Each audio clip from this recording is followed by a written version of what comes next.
దేవరాగం జ్ఞానయోగం వ్యాసపీఠం బహువేదశాస్త్రం బోధామృతహిత శ్రీమన్నారాయణం శివగౌరీ సంభాషిత సకల పురాణం అష్టాక్షరి పంచాక్షరి మంత్రావరణం అఖిల దేవతా సంస్తుతి పారాయణం జయమంగళకరమీ ప్రవచన శ్రవణం అనుదినము శుభము సుఖము జీవన గమనం దేవరాగం జ్ఞానయోగం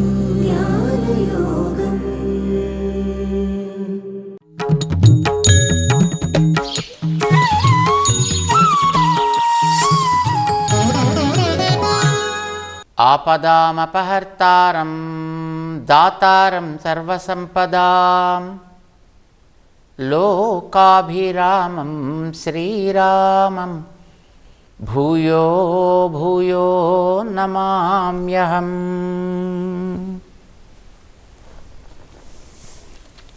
జయ శ్రీమన్నారాయణ. ప్రియ భగవద్బంధువులారా, 8వ అధ్యాయం భగవద్గీతలో ప్రధానమైనటువంటి అంశాలకి శ్రీకృష్ణుడు సమాధానాలు చెప్తూ అర్జునుడి యొక్క సంశయాల్ని నివర్తింపచేస్తున్నాడు. అందులో 7వ అధ్యాయపు చివరలో తను ఒక 7 విషయాలను చెప్పాడు. ఆ 7 విషయాలకి అర్థమేమిటి అని అర్జునుడు వేసిన ప్రశ్నతో 8వ అధ్యాయం ఆరంభమవుతుంది. ముందర ఆ పదాలకి వివరణ ఇవ్వడం భగవంతుడు చేస్తున్నాడు. కొన్ని సాంకేతిక పదాలని ప్రయోగించాడు. తద్బ్రహ్మ, అధిభూతం, అధ్యాత్మం, కర్మ, అధియజ్ఞం, ఇలాంటి పదాలని ఆయన వాడాడు. అది వాడేటప్పటికీ ఆ సాంకేతిక పదాలకి వివరణ ఏమిటో నాకు ఇవ్వాల్సింది అని అడిగాడు ఆయన. దాన్ని మొట్టమొదట తెలియచెప్పడం ప్రారంభించాడు. అందులో చివరి సమయంలో ఈ జీవులతోటి నువ్వు ఏ విధంగా తెలుసుకోబడతావు అని ప్రశ్న వేశాడు ఆయన. ప్రయాణకాలే కథం జ్ఞేయోసి, చివరి సమయంలో ఏ రకమైనటువంటి స్మరణ ఉండాలి జీవులకి అనేది అర్జునుడి ప్రశ్న. దానికి సమాధానం చెప్తున్నాడు 8వ అధ్యాయపు 5వ శ్లోకంలో. ఏమని? అంతకాలే చ మామేవ స్మరన్ ముక్త్వా కళేబరం యః ప్రయాతి సమద్భావం యాతి నాస్త్యత్ర సంశయః. అందమైనటువంటి వివరణ స్వామి ఇచ్చాడు. అంతకాలే చ, శరీరంలోంచి జీవుడు యాత్ర ఆరంభం చేసే చివరి క్షణం, అది అంతకాలం. అంటే జీవుడు ఇంకా బయటికి బయలుదేరుతున్నాడన్నమాట. అలాంటి సమయంలో స్మరన్ ముక్త్వా కళేబరం, మామేవ స్మరన్, నన్నే స్మరిస్తూ ఎవడైతే దేహాన్ని వదిలిపెడతాడో వాడు యః ప్రయాతి, ఎవడైతే ఇందులోంచి బయటికి వెళ్ళిపోతాడో, యాతి అంటే వెళుతున్నాడు అని అర్థం. అంటే వెళ్ళినవాడు మళ్ళీ తిరిగి వచ్చే అవకాశం ఉంటుంది సామాన్యంగా. ఇంట్లోంచి బయటికి ఎవడైనా వెళ్ళాడు అనుకోండి, మళ్ళీ సాయంకాలానికి ఇంటికి తిరిగి వస్తుంటాడు కదా. గూట్లోంచి పక్షి వెళ్ళిందంటే మళ్ళీ సాయంకాలం గూడు తిరిగి వస్తుంది, అది యానం. కానీ ప్రయాణము అంటే ఇంకా మళ్ళీ తిరిగి రాకుండా వెళ్ళడం అని అర్థం. అంటే వాడు వెళ్ళాడంటే ఇంకా వెళ్ళడమే తప్ప మళ్ళీ వెనక్కి రావడం అనేటటువంటిది ఉండదు, అది ప్రయాతి. యః ప్రయాతి, ఎవడైతే దేహాన్ని పూర్తిగా వదిలిపెట్టి వెడతాడో సహా మద్భావం యాతి, వాడు నా భావమునే పొందును. నాస్తి అత్ర సంశయ. ఇందులో ఏ రకమైనటువంటి సంశయము లేదు సుమా అని బల్లగుద్ది మరీ చెప్తున్నాడు ఆయన. అంటే ఏం తలుచుకోవాలి? విష్ణు స్వరూపాన్ని తలుచుకోవాలి. వాడు విష్ణు సాయుధ్యమును పొందును. మనకి దేహాన్ని చాలించేటప్పుడు రకరకాల స్మరణలు వస్తాయి. ఏ స్మరణ వస్తే వాడు అట్లాంటి స్థితిని పొందుతాడు. ఇందులో భగవంతుడు చెప్పేది మామేవ స్మరన్, నన్నే తలుచుకోమని చెప్తున్నాడు. తానెవడు? తాను అష్టగుణములు కలిగినటువంటి మహానుభావుడు. అష్టగుణావిర్భావము అని అంటుంటారు మనకి సాంకేతికంగా. అసలు మోక్షం అంటే ఏమిటి? విడుదల అని అర్థం. అంటే విడుదల వచ్చిన తర్వాత దేన్నైనా పొందడం అనేది ఉంటుందా అంటే ఉంటుంది. ఉత్తి విడిచిపోయి అలా ఎక్కడికో శూన్యంలోకి పోతూ ఉండడం కాదు, ఒకదానిని పొందుట. ఏం పొందుట అంటే ఏదో మోక్షాన్ని పొందుతా అంటుంటారు. మోక్షం అంటే విడుదల అని అర్థం. విడిచిపెట్టిన తర్వాత పొందేది ఏమిటి? ఏ రకమైన స్థితిని వాడు చేరుతాడు అనంటే దానికి అష్టగుణ ఆవిర్భావము అని పేరు పెట్టారు. అంటే అపహత పాప్మా విజరః విమృత్యుః విశోకః విజిఘత్సః అపిపాసః సత్యకామః సత్యసంకల్పః అని ఇది 8 గుణాలు అంటారు. వీటి గురించి మనం గతంలో చాలాసార్లు చెప్పుకున్నాం. జ్ఞాపకం పెట్టుకుందాం. ఈ అష్టగుణములని మనం ఇప్పుడు కూడా కలిగి ఉన్నాం, కానీ కర్మ వాటన్నిటిని కూడా మూసేసి పెట్టింది. ఈ కర్మ నుంచి మనం విడుదల పొందితే మళ్ళీ అష్టగుణాలు ప్రకాశిస్తాయి. ఈ అష్టగుణాలు ప్రకాశించడమే మోక్షం అనంటే అది చేరాల్సింది. అయితే ఇక్కడ కృష్ణుడు ఏం చెప్తున్నాడు? భగవానుడు మామేమ స్మరన్, ఈ అష్టగుణ ఆవిర్భావం అనేటటువంటిది వాడు కోరుకుంటూ, అది ఎప్పుడు కలిగిన వాడిని నేను కనుక నన్ను వాడు అలా కోరుకున్నట్టయితే వాడు కూడా దాన్నే పొందుతాడు. ప్రయాతి సమద్భావం యాతి. ఎవడైతే పోతాడో వాడు నన్నే పొందుతాడు. అంటే ఆ 8 గుణాన్ని వాడు పొందుతాడు అన్నట్టుగా చెప్పాడు మనకి. మరి అందరూ 8 గుణాలు పొందితే మళ్ళీ 3 రకాలుగా వాడిని విడదీయడం ఎందుకు? ఐశ్వర్యకాముడు, ఆత్మకాముడు, భగవత్కాముడు అని 3 రకాలుగా విడదీయడం ఎందుకు? ముగ్గురికి 8 గుణాలు వచ్చేసేటట్టయితే ఇంకా వాడికి తేడా ఏమిటి కనుక మళ్ళీ ఎందుకు 3 రకాలుగా విడదీసినట్టు అని మనకు ఒక సందేహం రావడానికి అవకాశం ఉంది ఆలోచించేటటువంటి వ్యక్తులకి కదా. అయితే ఇందులో మద్భావం యాతి, నన్ను పొందుతాడు అనంటే అందరికీ ఇవి వస్తాయని అర్థం కాదు. ఈ రకమైనటువంటి కర్మబంధం లేని స్థితి అందరికీ రావాలి. ఇప్పుడు మనకి భాగవతంలో జడభరతుడి కథ ఒకటి మనకి తెలుస్తూ ఉంటుంది. అంటే మనకి ప్రత్యేకించి స్పష్టంగా అంత్యకాల స్మృతి అనేది ఎలా పనిచేస్తుంది అనడానికి అది ఒక ఉదాహరణగా తీసుకుంటారు. ప్రసిద్ధంగా ఉన్నది కనుక భరతుడు అనేటువంటి ఒక రాజు ఈ భూమిని అంతటినీ పాలించిన మహానుభావుడు. ఆయన వల్లనే అసలు ఈ భూమికి అంతటికీ కూడా భారతం అని పేరు వచ్చింది. భారతం అంటే కేవలం ఇప్పుడు మనం చూసేయండి భారతదేశం ఒకటే కాదు. మొట్టమొదటి అసలు దీనికి ఆ పేరు రావడానికి కారణం ఆ మహానుభావుడైనటువంటి భరతుడు, వృషభ వంశంలోంచి వచ్చినటువంటి మహానుభావుడు. ఆయన పరిపాలన చేశాడు. ఆయన వల్ల అంతా మొత్తం భారతం అని అనుకున్నారు. ఆ భరతుడి సంబంధాన్ని చెప్పుకుని అందరూ పొంగిపోతుండేవారు.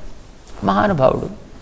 కానీ ఆయన చివరి సమయంలో, ఎందుకంటే సాధారణంగా ఒక వయసు దాటిన తర్వాత వాళ్ళు రాజ్యభారాన్ని పిల్లల మీద వదిలిపెట్టేసి వనాలకు వెళ్ళిపోయి వానప్రస్థాన్ని గడుపుతూ ఉండేవారు.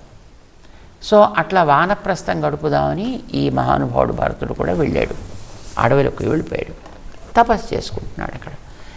ఈ తపస్సు చేసుకుని ఇంకా బస్సు కొద్ది రోజుల్లో ఒక 2-3 నెలల్లో వాడు ఆయన ఇంకా దేహం వదిలిపెట్టేస్తాడు అని అనుకునే సమయానికి ఒక తమాషా జరిగింది. మధ్యాహ్నపు సమయంలో స్నానం కోసమని ఒక నది దగ్గరికి వెళ్ళాడు ఈయన. నదిలో వచ్చిన కాలువ లాంటిది అయ్యి ఉంటుంది అది. ఆ కాలువ దగ్గర స్నానం చేద్దామని వెళ్ళాడు. ఆయన స్నానం చేద్దామని లోపలికి మునిగేటప్పటికీ ఆయనకి పక్క నుంచి ఒక సింహపు గర్జన వినిపించింది. అటు ప్రక్కన ఒక లేడీ గర్భవతిగా ఉండేటటువంటిది నీళ్లు తాగుతుంది. సింహపు గర్జన విని ఈ లేడీ భయపడింది. భయపడడంతో అది వెనక నుంచి సింహం వస్తోందేమో తప్పించుకోవడం కోసం దూకి అవతలికి వెళ్ళిపోదామని నీళ్ల మించి బయటికి దూకడానికి ప్రయత్నం చేసింది. కానీ గర్భవతిగా ఉండడం చేత దూకలేకపోయింది, నీళ్ళలో పడిపోయింది. ఆ ఒత్తిడి వల్ల లోపల ఉండేటిన శిశువు కాస్త బయటకు వచ్చేసింది. ఇది పాపం నీళ్ళల్లో ప్రాణం కోల్పోయింది. చిన్న శిశువు అప్పుడే పుట్టింది, నీళ్ళలో కొట్టుకుపోతోంది. తన దగ్గరికి తాను ములిగి లేచేటప్పటికి ఆ శిశువు వస్తోంది తన దగ్గరికి. చూశాడు పాపం ఆ భరత చక్రవర్తి మహానుభావుడు. ఆయన వానప్రస్థంలో ఉన్నాడే. అయ్యో అని జాలి వేసింది. దాన్ని బయటికి తెచ్చాడు. సరే బయటికి తెస్తే దానిని ఏమొస్తుంది, దానికి ఏం రాదు కదా, నడక రాదు, ఆహారం లేదు. కనుక ఆహారాన్ని అందించడం ప్రారంభం చేశాడు. దాన్ని మెల్లిగా తనతో పాటు తిప్పుకుంటూ దానికి నడక గిడక నేర్పించడం ప్రారంభం చేశాడు. క్రమక్రమంగా ఈయన తపస్సు కోసం సాగించాల్సినటువంటి శ్రద్ధ ఆ లేడి పిల్లని పెంచడం వల్ల దానివైపు ఎక్కువగా సాగిందన్నమాట. పాపం ఆయన ఎప్పుడైనా జపం చేసుకుందామని కళ్ళు మూసుకుందామని కూర్చుంటే ఈ లేడి పిల్ల ఎటుపోతుందో, పోతే దీన్ని ఏదైనా పట్టుకుపోతాయేమో, తినేస్తాయేమో అనేటటువంటి కరుణా హృదయం చేత ఆయన మెల్లిమెల్లిగా జపాన్ని తగ్గించి దాని యొక్క పోషణ బాధ్యతని తీసుకున్నాడు. ఆయన అన్నీ వదిలిపెట్టి ఇంకా మోక్షానికి వెళ్ళిపోయే టైంలో ఆయనకి ఇలాంటి ఒక రకమైనటువంటి బంధం ఏర్పడింది. సుమారు 2-3 నెలలు వచ్చేటప్పటికి అది బాగా నడుస్తుంది కదా. నడిచేటప్పుడు దాని మీద మరింత శ్రద్ధ చూపించాల్సిన అవసరం వచ్చింది. ఇంకా తపస్సు అంతా మొత్తం దాని యొక్క సంరక్షణలోనే గడిచిపోయింది. దేహానికి సమయం దాటిపోయింది. ఆయన దేహంలోంచి బయటికి వెళ్ళిపోయాడు. కానీ అయ్యో నేను వెళ్ళిపోతే దీనిని చూసేది ఎవరు అనుకుంటూ ఆయన దేహాన్ని చాలించడం చేత మోక్షానికి వెళ్ళాల్సిన వాడు కాస్త లేడై పుట్టాల్సి వచ్చింది. అంతిమ సమయంలో దాన్నే తలుచుకుంటూ ఉండడం చేత ఆయన లేడై పుట్టాల్సి వచ్చింది. తమాషా ఏంటంటే ఆ లేడై పుట్టలేదు, దానితోటి సమానమైనటువంటి ఒక జాతి కలిగిన మరొక లేడి కింద పుట్టాడు ఆయన. ఇక్కడికి మనకి తెలుసుకోవాల్సింది ఇక్కడ ఏంటంటే దేన్ని తలుచుకుంటామో అది అయిపోతామని కాదు, అలాంటి స్థితి వస్తుంది అని అర్థం. మళ్ళీ ఒక మానవ దేహాన్నే పొందాడు ఆయన. భరతుడు అనే పేరు పెట్టుకున్నాడు. అయితే దేని యందు కూడా దృష్టి లేకుండా, శ్రద్ధ లేకుండా కేవలం ఆత్మచింతనతోటే జీవితాన్ని గడిపేవాడు కనుక ఆయన్ని మిగతా వాళ్ళంతా చూసి జడుడు వీడు, ఉత్త జడ స్వరూపం అని అంటూ ఉండేవారు. అలాగా అతను జడ భరతుడు అయ్యాడనమాట. మహాయోగి, మహాజ్ఞాని. అతని చరిత్ర మనకి చెప్తోంది ఏంటంటే ఏది తలుచుకుంటూ దేహాన్ని వదిలిపెడితే దానితోటి సమానమైన ఆకారము వాడికి లభించును. అదే అవుతాడు కాదు. అంచేత భగవంతుడిని తలుచుకుంటూ దేహాన్ని వదిలిపెడితే వీడు భగవంతుడు అయిపోడు. భగవంతుడికి ఉండేటటువంటి యోగ్యతలలో కొన్ని వీడికి వస్తాయి అని అర్థం అన్నమాట. అది చెప్తున్నాడు ఇక్కడ. మద్భావం యాతి, నాతోటి సమాన ధర్మాన్ని పొందిన వాడవుతాడు, ఇందులో సంశయమే లేదు అనేదాన్ని ఆయన గట్టిగా బల్లగుద్ది మరీ చెప్తున్నాడు. అయితే ఇది ఒకదానికోసమేనా, అయితే ఇది కామన్ రూలా అన్నిటికీ అనే సందేహం వచ్చింది అర్జునుడికి. దానికి 6వ శ్లోకంలో సమాధానం చెప్తున్నాడు స్వామి. యం యం వాపి స్మరన్ భావం త్యజత్యంతే కళేవరం తంతమే వైతి కౌంతేయ సదా తద్భావభావితః. ఇది ఒక సామాన్య ధర్మం, అన్నిటికీ ఒక కామన్ లా. ఇది వేదం చెప్పినటువంటి ఒక నియమం అన్నమాట. తత్క్రతు న్యాయము అని అంటారు అన్నమాట. యథాక్రతురస్మిన్ లోకే పురుషో భవతి తథా ఇతః ప్రేత్య భవతి అని మనకి వేదం చెప్తాడు. ఏ రకంగా ఇక్కడ వాడు అనుకుంటూ జీవితాన్ని వాడు చాలిస్తాడో తర్వాత వాడు ఆ రకమైనటువంటి స్థితిని పొందును అనేది వేదం చెప్పినటువంటి నియమం. దాని పేరు తత్క్రతు నీతి అని అంటారు. దాన్ని కృష్ణుడు ఇక్కడ మనకి సులభంగా అర్థమయ్యేటట్టు చెప్తున్నాడు. దాన్ని ఏమని? యం వాపి స్మరన్ భావం, యం వాపి ఏ దేహాల్లో ఏ దేహాన్ని తలుచుకుంటూ ఏ రకమైనటువంటి స్థితిని తలుచుకుంటూ వాడు త్యజతి, అంతే కళేబరం త్యజతి, దేహాన్ని వాడు వదులుతాడు. కానీ అంతే స్మరతి, ఆ చివరి క్షణాల్లో వాడు దేన్ని స్మరిస్తాడు. దేన్నైనా కావచ్చు. ఇప్పుడు దేవతా శరీరాన్ని స్మరించవచ్చు, లేదా నర శరీరాన్ని స్మరించవచ్చు, తిర్యక్ శరీరాన్ని స్మరించవచ్చు, ఏదో స్థావరమైనటువంటి వాటిని అచేతనాల్ని స్మరించవచ్చు. దేన్ని స్మరిస్తే అది అంచేత ఆయా రకమైనటువంటి నియతముగా ఉండే వాటిని గురించి చెప్పాలి కనుక యం అని మళ్ళీ 2 సార్లు చెప్పడం జరిగింది. పొందడంలో కూడా తంతమేవైతి, యం స్మరతి తం ఏతి. ఇప్పుడు బంగారం తలుచుకుంటూ పోయాడు అనుకోండి, వాడు అంటే వీడు బంగారమే అవుతాడు. అంటే తలుచుకున్న బంగారం కాడు, కానీ ఏదో ఒక రకమైనటువంటి బంగారం కింద వాడు అవుతాడు అన్నమాట. అలాగే వీడు ఒక మనిషిని తలుచుకున్నాడు అనుకోండి, వీడు కూడా మానవత్వం కలిగినటువంటి ఒక ప్రాణి అవుతాడు. ఆ తలుచుకున్న మనిషి అవ్వడు, అలాంటి మనిషి అవుతాడు. ఎందుకని? సదా తద్భావభావిత, అంటే ఏదైతే లోపల ఎప్పుడు కూడా భావంతో ఉంటుందో అదే వాడికి తగినటువంటి ఫలితాన్ని తర్వాత ఇస్తుంది. అదే ఇప్పుడు నన్నేం చేయమంటావా అని అడిగాడు అర్జునుడు. నువ్వు చెప్పింది చాలా బాగుంది అంటే దానికి అర్జునుడికి సమాధానం చెప్తున్నాడు ఆయన. ఇప్పుడు నువ్వు ఎందుకోసం అసలు ఇంత ఉపదేశం వినాల్సి వచ్చిందా? నీ బాధ్యతను మర్చిపోయావు కనుక నీకు ఇంత చెప్పాల్సి వచ్చింది. నీ బాధ్యత ఏంటి? నువ్వు ఎందుకు వచ్చావు అసలు ఇక్కడికి? యుద్ధం చేయడానికి వచ్చావు. నీ బాధ్యత ఏమిటి? దుష్టులని దండించుట, సజ్జనులని కాపాడుట, అది నీ బాధ్యత. ఆ బాధ్యతను నువ్వు మర్చిపోయావు. మర్చిపోయి నేను యుద్ధం చేయను, నాకు యుద్ధమే అక్కర్లేదు, ఇది నువ్వు చెప్పావు. సో విసృజ్య సశరం చాపం శోక సంవిఘ్న మానసుడవయ్యో రథంలో చతికిలపడ్డావు కదా. అందుకోసం నీకు అది తప్పు అని మొట్టమొదటి తెలియాలి. దానివల్ల నీకు ఏ రకమైనటువంటి బంధకము ఏర్పడదు అని తెలియాలి. అది నీకు బంధకం కాదని తెలియాలి. దానివల్ల నువ్వు దోషివి కావు అని నీకు తెలియాలి. అందుకోసం చెప్తున్నాను, ఏది తలుచుకుంటూ నువ్వు దేహాన్ని వదిలిపెడతావో అదే అవుతావు అని చెప్తున్నాం కనుక తస్మాత్ సర్వేషు కాలేషు మాం అనుస్మర యుధ్యచ. 7వ శ్లోకంలో చెప్తున్నాడు ఆయన.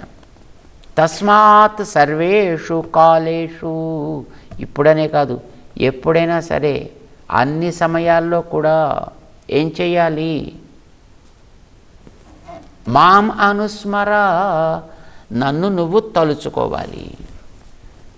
పదం చాలా అందమైన పదం సుమండి. అనుస్మర, మామేవ స్మర అనొచ్చు, కానీ అలా అనుస్మర అన్నాడు. ఈ అను అర్థం ఏమిటో తెలుసునా? చేసే ప్రతి పని కూడా నాతోటి అనువర్తించేటట్లుగా చెయ్యి. అంటే నువ్వు యుద్ధం చేస్తున్నా ఆ చేయించేవాడిని వెనకాతల నేనున్నాను అనుకుని గుర్తుపెట్టుకో. నువ్వు చేసేటటువంటి పని నా ఆజ్ఞ ప్రకారము చేస్తున్నానని నువ్వు ఆచరించు. ప్రతి పనికి వెనకాతల భగవంతుడు ఉంటాడు. ఆయన లేకపోతే అసలు కదలికే లేదు కదండి. అందుచేత ఏదైతే నీకు విధించబడిందో, ఏది నువ్వు ఆచరించి తీరవలసిన కర్తవ్యం ఉందో దాన్ని ఆచరించేటప్పుడు వెనకాతల నేనున్నాను అనే విషయాన్ని మరిచిపోకయ్యా. నడిపించేవాడిని నేను కనుక, యజ్ఞస్వరూపుణ్ణి నేను కదా, నాకు కదా నువ్వు దాన్ని అర్పించాలి. అంచేత నా యందు నువ్వు దాన్ని అర్పణం చేస్తే అది అనుసంధానము అయింది. నా యందు నువ్వు అనుసంధించావు అని అర్థం. అప్పుడు నువ్వు చేసే తలంపు అనుస్మరణం అవుతుంది. చేత సర్వేషు కాలేషు మాం అనుస్మర, నన్ను ప్రతి స్మరణకి వెనకాతల ఉన్నానని జ్ఞాపకం పెట్టుకో. యుద్ధ, ఇప్పుడు యుద్ధం కూడా చేయి హాయిగాను. నీకు యుద్ధం వల్ల వచ్చే నష్టం ఏమీ లేదు. నీకు పాపం రాదు. నువ్వు వాళ్ళని సంహరించినంత మాత్రం చేత నీకు అది నరకావహము కాదు. అదో పితరులు పతంతి పితరో హ్యేషాం లుప్త పిండోదక క్రియా, వాళ్ళంతా అక్కడి నుంచి మొత్తం అన్నీ వదిలిపెట్టేసి వాళ్ళ కిందకి పడిపోతారు. ఇలాంటి మాటలు నువ్వు చెప్పావే, అవన్నీ కూడా తగదు. ఇప్పుడు అవన్నీ అవసరం లేదు కనుక చక్కగా హాయిగా నిర్భయంగా యుద్ధ్యచ, యుద్ధాన్ని కూడా హాయిగా చక్కగా చేసుకోవయా. అయితే ఎలా చెయ్యాలి? మయ్యర్పిత మనోబుద్ధి, నీ యొక్క మనస్సుని, నీ ఆలోచనలని మయి అర్పిత కావాలి. వెనకాత నడిపించేవాడు నేను కనుక అవి నాకు చుట్టాలి. వాటిని నాకు అర్పించు. వాటిని నీ ఆలోచన నా యందు పెట్టు. చేయించేవాడిని నేనని గుర్తుపెట్టుకో. అప్పుడు నీకు మామైవ ఏష్యసి న సంశయ, నన్నే పొందుతావు. దాంట్లో నీకు ఏ రకమైనటువంటి సందేహము అవసరము లేదు సుమా. నన్నే పొందుతావు అంటే మళ్ళీ ఇక్కడ జ్ఞాపకం పెట్టుకోవాలి. ఏమిటి ఆయన భగవంతుడు పొందేస్తాడంటేను అంటే భగవంతుడు అయిపోతాడా వీడు? నో, భగవంతుడు అయ్యేటటువంటి ప్రశ్న లేదు. భగవంతుడితోటి సమాన ధర్మములు కలవాడిగా వీడవును నాయందు. ఇప్పుడు ఎందుకంటే ఇక్కడ పెట్టింది నాయందు మనస్సును పెట్టినప్పుడు నేనెలా అవుతావు? నాలాంటి వాడివి అవుతావు. తత్ర న సంశయ. అందమైనటువంటి ఒక శ్లోకం చెప్పారండి మన పెద్దలు. నిస్సంశయేషు సర్వేషు నిత్యం వసతి వైహరి. ఎవడికైతే సంశయము లేదో ఇప్పుడు నేను చెప్పిన దాంట్లో, అలాంటి వాళ్ళందరి లోపల కూడా నిత్యం వసతి హరి, ఎప్పుడు కూడా శ్రీహరి వాళ్ళ యొక్క హృదయాల్లో గూడు కట్టుకొని ఉంటాడు. ససంశయాన్ హేతుబలాన్, ఎవరికైతే సంశయం ఉంటుందో ఊరికే కుతర్కాలు చేస్తూ ఇలా అవుతుంటండి, అలా అవుతుంటండి, ఇప్పుడు అవుతుంటండి, అప్పుడు అవుతుంటండి, ఇలాంటి రకరకాల కుతర్కాలు చేసేవాడు ఉంటాడు కదా. రకరకాల హేతువులని ప్రయోగిస్తూ వాడేదో పెద్ద గొప్పగా తాను చెప్పింది ఏదో నిర్ణయము అన్నట్టుగా మాట్లాడే ప్రవృత్తి కలిగిన వాడు ఉంటాడు చూసారా అని. అలాంటి వాళ్ళని నాధ్యావసతి మాధవ, వాళ్ళ జోలికి పోనే పోడు, వాళ్ళకి కనిపించడు. అయితే వాళ్ళలో ఉండడండి అంటే ఉంటాడు, ఉండాలి కనుక ఉంటాడంతే. వాళ్ళకి సత్తానివ్వాలి కనుక ఉంటాడు తప్ప ఆనందంతో ఉండడు.